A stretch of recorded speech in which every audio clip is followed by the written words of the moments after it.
J'avoue, tout en étant à Conakry, et j'ai quitté Conakry hier, c'est aujourd'hui que j'apprends qu'il y a une campagne pour porter les t-shirts rouges le Ça fait un jeudi. mois que ça dure tous les Donc jeudis. cela veut dire que c'est quelque chose qui passe totalement inaperçu. Mais vous Et comprenez quand même la colère des personnes qui portent ces bon, il t-shirts peut rouges. porter les couleurs qu'il souhaite porter, mais je dois dire que par rapport à des affirmations, il faut que ça soit équilibré. Premièrement, dès ma prise de fonction au mois de février dernier, à la fin du mois, j'ai appelé les responsables des médias qui étaient dans une situation en conflit avec l'État et on s'est entendu que je ferai tout pour leur permettre d'avoir des relations normales. Par rapport Donc aux j'ai médias. Par travaillé, rapport aux médias. bien sûr, j'ai travaillé À sur... qui on a enlevé les licences, hein, je le Non, rappelle pour nos attendez, téléspectateurs. il faut que... Il y a parfois une information qui est totalement déséquilibrée. On fait croire que c'est l'État qui est responsable de beaucoup de choses. Or, Qui est responsable alors? je pense que les journalistes et certains médias guinéens n'ont pas encore eu le sens du métier de journaliste.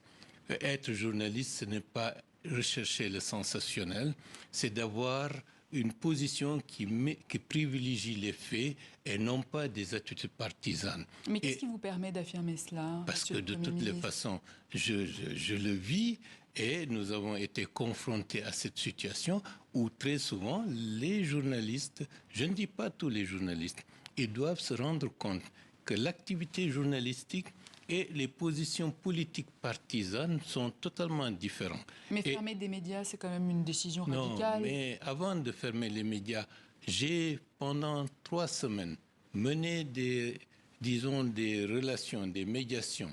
J'avais obtenu l'accord du général Mamadi Doumbouya sur la possibilité d'aller dans le sens de la normalisation. Et les médias devraient donner de par eux-mêmes une charte d'autorégulation pour s'engager à respecter des codes professionnels, pas des codes on soutient, on ne soutient pas. Ce n'est Donc pas un dénouement est possible. un dénouement était possible. Plus maintenant. Or, à ce moment-là, au moment où on leur avait dit allez préparer votre charte d'autorégulation, c'est à ce moment-là que certains d'entre eux, comme je l'avais dit, comme une mouche les a piqués, se sont permis d'aller dans une dérive encore beaucoup plus, disons, outrancière contre des positions du pouvoir, contre des positions liant, s'attaquant à des personnes. Et nous avons une responsabilité dans un environnement trouble dans la sous-région. Nous ne voulons pas que des médias se mettent dans une logique pour répliquer ce que nous avons connu au Rwanda ou en Côte d'Ivoire au moment de Monsieur la le Premier guerre ministre, civile. je voulais revenir sur les t-shirts rouges. Est-ce que c'est pas un moyen de contourner le fait qu'en Guinée aujourd'hui, on n'a pas le droit de manifester? Pourquoi? Non. Bon, vous savez, récemment, les avocats avaient fait un mouvement de débrayage. Donc, cela veut dire qu'il y a des mouvements où les gens protestent, manifestent, sans qu'il y ait des heurts. Donc, cela veut dire que dans les faits, il faut que le prisme par lequel on regarde certains pays comme la Guinée, c'est sous le prisme, disons, d'une situation comme si insurrectionnelle, alors qu'en réalité, lorsqu'on est à Conakry, lorsqu'on est au pays, c'est quelque chose de totalement Mais marginal. Et je officiellement, dois vous dire, on est d'accord que les permettez-moi, manifestations sont interdites depuis bon, mai 2022. parce que On est vous d'accord? savez, la liberté de manifester Oui.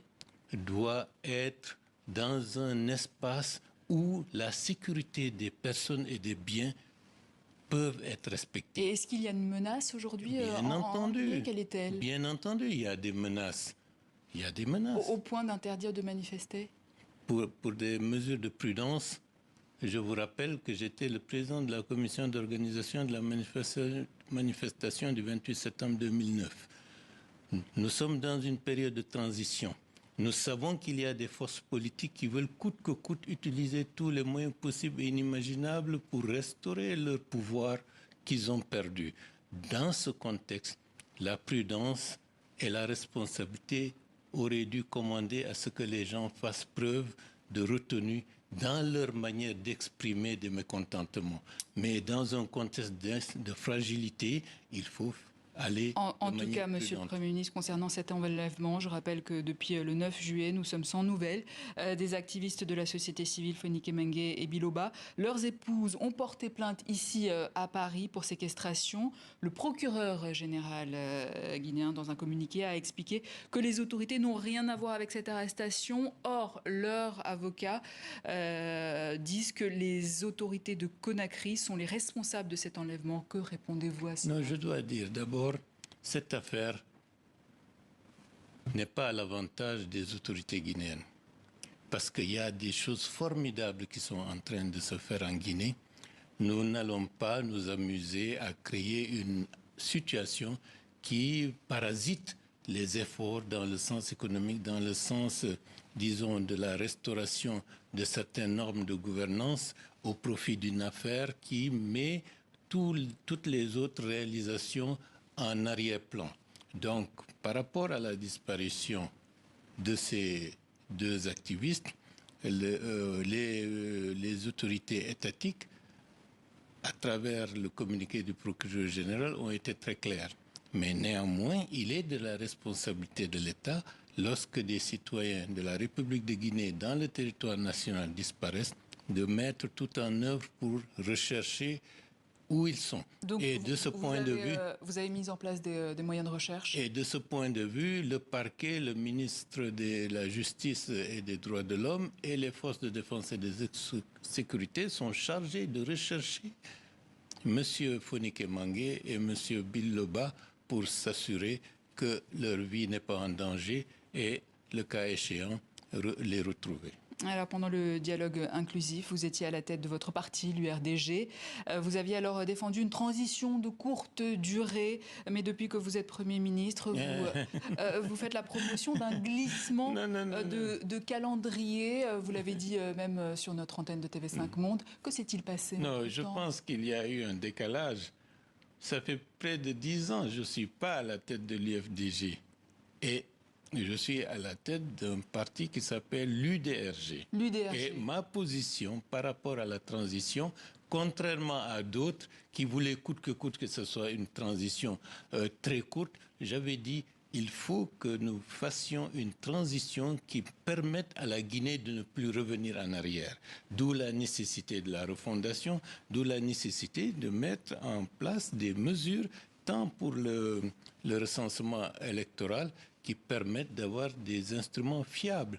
Et donc, je ne suis pas de ceux qui disent qu'il faut faire une transition bâclée comme on l'avait fait en 2008-2009 et par la suite, on a perdu 10 ans. Aujourd'hui, nous sommes en train de travailler à faire en sorte que l'État entre dans une phase de refondation en français, de state building en anglais, pour que la puissance publique ait les moyens d'organiser le pays sur le plan électoral, sur le plan économique et sur le plan social, de telle manière que les facteurs qui ont amené aux dérives que nous avons connues par le passé et aux fragilités structurelles économiques ne nous obligent pas ou n'obligent pas la société encore à revenir en arrière. C'est ce travail-là qui est en train d'être fait. Et oui, effectivement, vous étiez président de l'URDG, dissident de l'UFDG, de Cellou Dalein Diallo. Justement, j'allais en venir.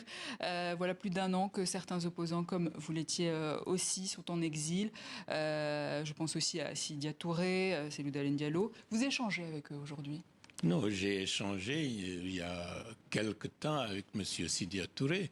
M. Cellou Dalein Diallo, ça fait un certain temps, nous n'avons pas échangé. Mais peu importe, ce n'est pas ça qui importe. Ce qui importe, c'est les facteurs de changement qui sont en œuvre en Guinée. La Guinée est en train d'entrer dans une phase de transformation inédite qu'elle n'a pas connue depuis l'indépendance.